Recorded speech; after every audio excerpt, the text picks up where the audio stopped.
Hello दोस्तों, एक बार फिर से स्वागत है आपका आरंभ स्टडी पॉइंट में।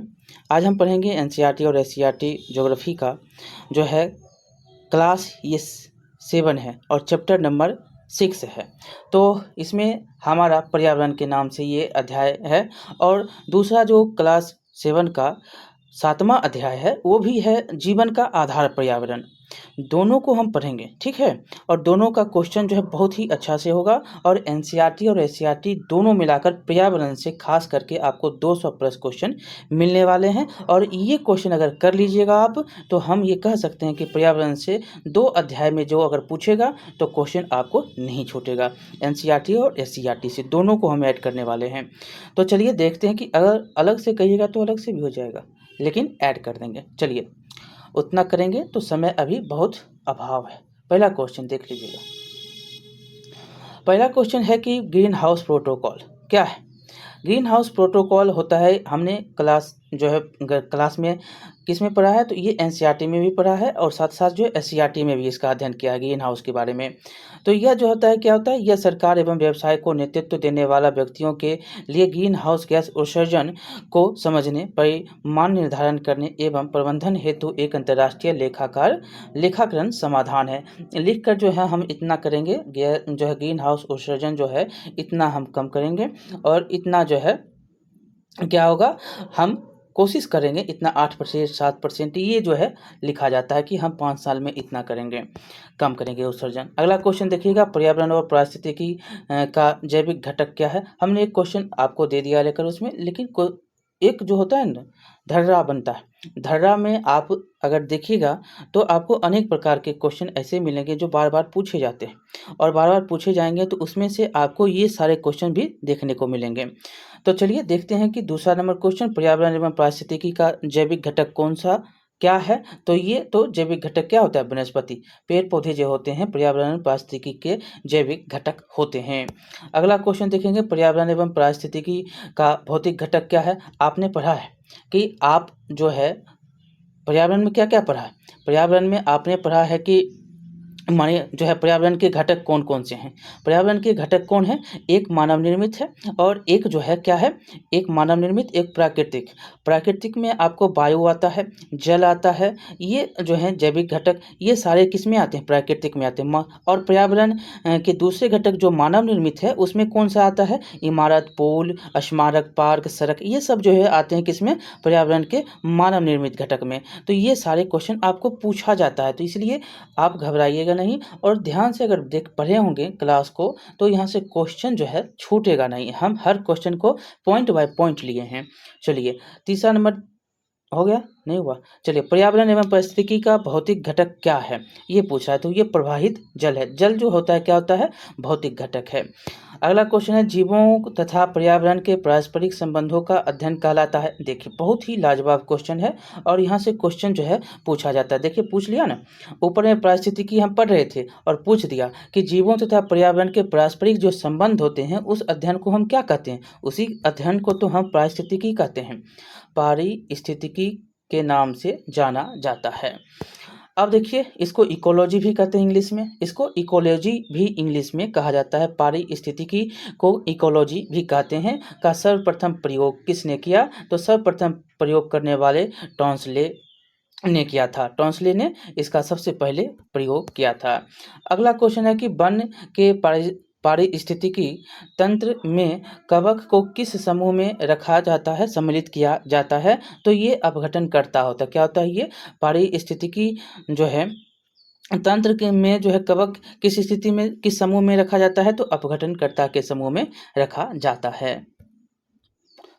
तो समझ गए, वन जो है वन के पारिस्थितिक तंत्र में कवक हो गया अपघटनकर्ता। चलिए अब है कि 7वां नंबर, जलवायु परिवर्तन में सर्वाधिक प्रभावित करने वाले देशों की सहायता किसे बनाया गया है। तो इसमें है कि जो सबसे ज़्यादा सहायतार्थ है, यहाँ पर जो है सहायतार्थ है किसे बनाया गया है, सहायतार्थ किसे बनाया गया है, तो किसको बनाया गया है, तो ग्रीन क्लाइमेट फंड को बनाया गया। सर्वाधिक जो है प्रभावित होने वाले देशों की सहायतार्थ किसे बनाया गया है जलवायु परिवर्तन से? तो ग्रीन क्लाइमेट फंड को बनाया गया है। अगला है कि वनों को नष्ट करने, मतलब अब जो है वनों को नष्ट काट रहे हैं का प्रभाव क्या पड़ता है? तो सीधा सीधा मृदा अपरदन, पेड़ पौधे काटिएगा तो मृदा का अपरदन तो होगा ही। ठीक है, चलिए अगला क्वेश्चन है कि पहाड़ों पर काफ़ी नमी व जल होता है, फिर भी यहाँ मरुद्वीप क्यों होते हैं? क्यों मरुद्वीप होते हैं? क्योंकि यहाँ पर जो है ढलानों के कारण पानी बह जाता है और पौधों द्वारा उपयोग में नहीं लाया जाता है, इसीलिए मरुद्वीप होते हैं। अगला क्वेश्चन देखिएगा, प्राकृतिक पारिस्थितिक तंत्र का उदाहरण है। प्राकृतिक पूछ लिया ना, प्राकृतिक रूप से कौन होता है? तो झील।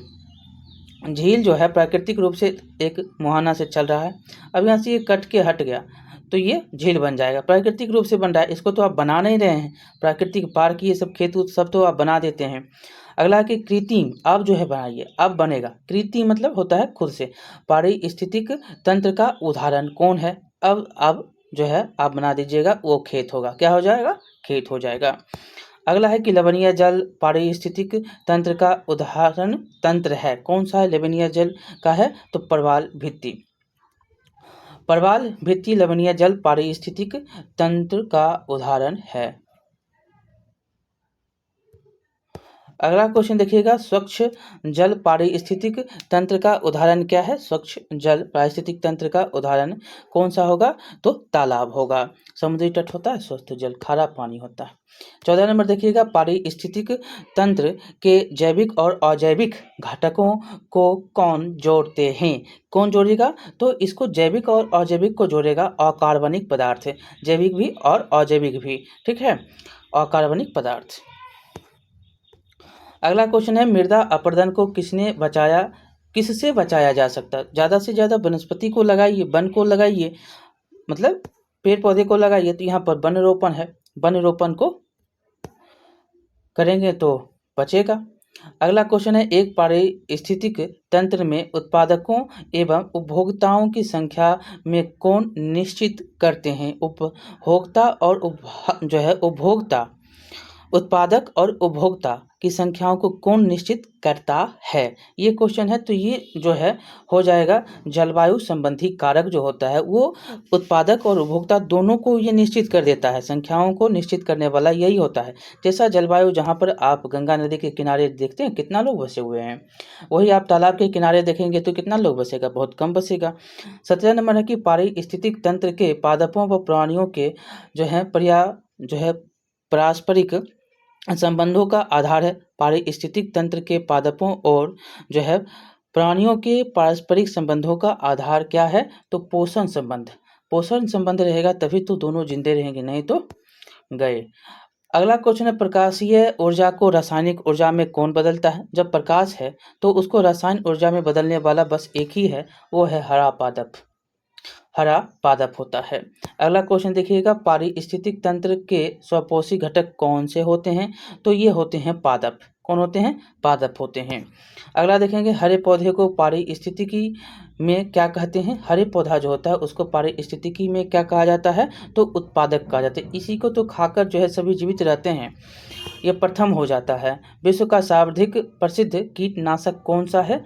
तो सबसे प्रसिद्ध जो है DDT है। कौन सा है? DDT। 22 नंबर क्वेश्चन है कि मरुस्थलीभवन किससे होता है? डिजर्टिफिकेशन किससे होता है? तो ये जो होता है ये किससे होगा? तो ये होगा बहुत उच्च तापमान एवं कम वर्षा के कारण जो है मरुस्थल में आपको देखने को मिलता है, मरुस्थल होता है। और 23 नंबर क्वेश्चन है, शाकाहारी प्राणी क्या कहलाते हैं? तो शाकाहारी प्राणी कहलाते हैं उत्पादक, प्राथमिक उपभोक्ता। क्या कहलाते हैं? प्राथमिक उपभोक्ता शाकाहारी होते हैं। उत्पादक तो पेड़ पौधा होता है, प्राथमिक उपभोक्ता शाकाहारी होता है। कुत्ता किस वर्ग में आता है? तो द्वितीयक में। कुत्ता द्वितीयक उपभोक्ता में आता है। पर्यावरण के ये सभी के सभी जो हैं अंग हैं। अगला है कि सर्वाहारी जंतु किस वर्ग में आता है? सर्वाहारी आता है द्वितीयक उपभोक्ता में। किसमें? द्वितीयक उपभोक्ता में। अगला क्वेश्चन है, तृतीयक उपभोक्ता में कौन आएगा? तो तृतीयक उपभोक्ता कौन? बाज आएगा। तृतीयक उपभोक्ता मांस खाता है ना, बाज। अगला क्वेश्चन देखेंगे, शेर किस वर्ग में सम्मिलित होता है? तो तृतीयक होता है। शेर तीसरा वर्ग में आता है, बाघ तीसरा, चीता तीसरा। गिद्ध किस वर्ग में आएगा? तो तृतीयक उपभोक्ता में आएगा। अगला क्वेश्चन देखेंगे कि प्रकृति का सफाई कर्मी किसे कहा जाता है? तो गिद्ध को कहा जाता है। प्रकृति का सफाई कर्मी गिद्ध को कहा जाता है। पर्यावरण में गिद्ध का जो है बहुत ही मायने रहता है। तीसरा नंबर है कि सम्मार्जक उपभोक्ता की श्रेणी में कौन सम्मिलित है? तो ये दीमक होता है। कौन होता है? दीमक होता है।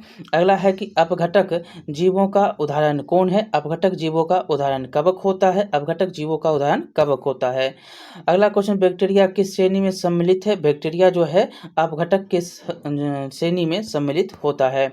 अगला क्वेश्चन, जैव भार में कौन सम्मिलित है? जैव भार में कौन सम्मिलित है? तो ये सभी के सभी हैं। जैव भार में सम्मिलित उत्पादक है, उपभोक्ता है, अपघटक है, ये सभी के सभी हैं। अगला क्वेश्चन है, पारिस्थितिक तंत्र में ऊर्जा का प्रमुख स्रोत क्या है? ऊर्जा का प्रमुख स्रोत सूर्य होता है। कौन होता है? सूर्य होता है, और इसी से सब कुछ होता है। अगला है कि पारिस्थितिक तंत्र में ऊर्जा का जो है ऊर्जा कौन होता है? तो ऊर्जा क्या होता है? पारिस्थितिक तंत्र में जो है ऊर्जा का कौन होता है? तो रूपांतरण होता है। क्या होता है? रूपांतरण होता है। पारिस्थितिक तंत्र में ऊर्जा का ह्रास किससे होता है? तो ऊर्जा का ह्रास जो है ये रूपांतरण के कारण ही होता है। रूपांतरण के कारण ही होता है ऊर्जा का ह्रास, एक जगह से दूसरी जगह करने से।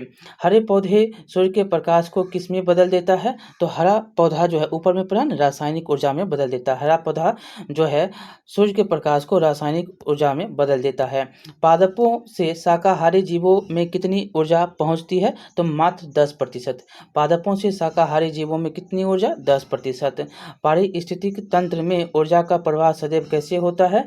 तो एक दिशात्मक होता है। एक दिशात्मक होता है। अगला क्वेश्चन है, पारिस्थितिक तंत्र में ऊर्जा सदैव किस स्तर को प्रभावित होती है? तो उच्च स्तर से निम्न स्तर की ओर प्रभावित होती है। अगला है कि पारिस्थितिक तंत्र में विभिन्न रासायनिक तत्वों का प्रभाव कैसे होता है? तो ये होता है चक्रीय, चक्र के समान जो है घूमते रहता है। अगला क्वेश्चन है कि ऊर्जा का गैर परंपरागत स्रोत कौन सा होता है? तो गैर परंपरागत स्रोत तो खनिज का देखेंगे ऊर्जा का ना है, तो ये सौर विकिरण होगा। क्या होगा? गैर परंपरागत स्रोत, तो गैर परंपरागत स्रोत हो जाएगा सौर विकिरण। ठीक है, गैर परंपरागत। और अवसादी चक्र में किसका प्रभाव होता है? तो खनिजों का होता है। अवसादी चक्र में किसका प्रभाव? खनिजों का। खाद्य श्रृंखला का प्रत्येक कड़ी क्या कहलाती है? तो पोषण स्तर कहलाती है। प्रत्येक कड़ी पोषण स्तर के नाम से जाना जाता है। हरे पादप जो होते हैं, हरे पादप श्रृंखला में किस स्थान पर होते हैं? हरे पादप भोजन श्रृंखला के किस स्थान पर होते हैं? भोजन श्रृंखला है ना, भोजन श्रृंखला के किस स्थान पर होंगे? तो ये प्रारंभ में होंगे, प्रथम में। अगला है कि जीवों के मध्य भोजन प्राप्त करने की निश्चित पोषण क्रम को क्या कहते हैं? तो खाद्य श्रृंखला कहते हैं। अगला क्वेश्चन है कि जीवों में ऊर्जा का स्थानांतरण किसके द्वारा होता है? तो ये होगा खाद्य श्रृंखला के द्वारा। ऊर्जा आप खाते हैं तभी तो आपको ऊर्जा मिलती है। अगला 48 नंबर, एकाधिकार खाद्य श्रृंखला के किसी स्तर पर मिलने से क्या बनता है? तो ये बनता है आपको खाद्य जाल बनता है। और अगला क्वेश्चन देखिएगा 49 नंबर, खाद्य श्रृंखला के अंतिम सिरे पर कौन होता है? तो अंतिम सिरे पर अपघटक होगा। अपघटक जो होगा वो अंतिम सिरे पर होगा। और अगला क्वेश्चन है 50 नंबर, खाद्य श्रृंखला के सबसे कमजोर कड़ी कौन सी होगी? वही होगा सर्वोच्च उपभोक्ता शेर, बाघ, सिंह। समझ गए? चलिए, शेर, बाघ, चिता, गिद्ध, ये सारे सर्वोच्च उपभोक्ता जो ये कमजोर होता है इसका।